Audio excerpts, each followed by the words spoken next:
Lord, alam kong bibigyan mo ako ng blessing sa araw na ito. Panginoon, salamat sa bagong araw.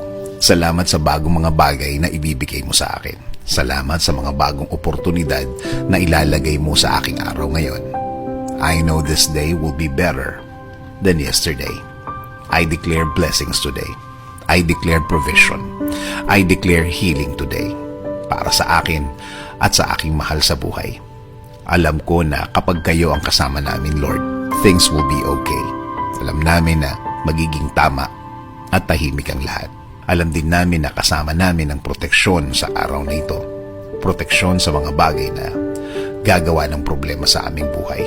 Sa mga taong walang alam gawin, kundi mang istorbo ng kapwa nila at gumawa ng mga kwentong imbento nila.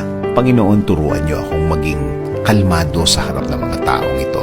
Give me the blessing of self-control.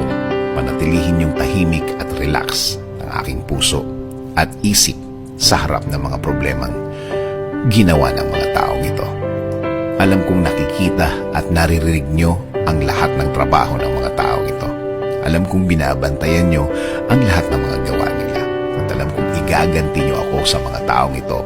At alam kong may timing nyo ang lahat. Sa ngayon, sa araw na ito, ako magko-concentrate. Sa araw na ito ako magfo-focus. Alam kong marireceive ko ngayon ang inyong kabutihan.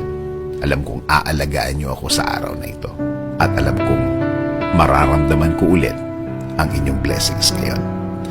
Kahit na maging mahirap ang araw na ito, sa magandang plano mo ako titingin.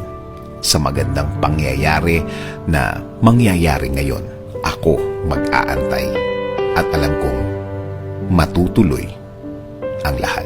Alam ko, Lord, na kahit na ano ang sitwasyon, kahit na ano ang mangyayari, matutuloy ang plano mo sa akin. Kahit na sino pa ang humarang, kahit sino pa ang kumontra, wala silang magagawa, wala silang pagkontrang maipaplano. Kaya, Lord, please continue leading my life. Ikaw na po ang magbigay ng direksyon sa aking buhay. Patuloy kong i-offer ang lahat ng parts ng aking buhay. Itinataas ko ang lahat ng aking plano, Lord. Ikaw na ang bahala sa akin at sa aking pamilya. Panginoon, ipinagdadasal ko din ang aking bayan, Lord.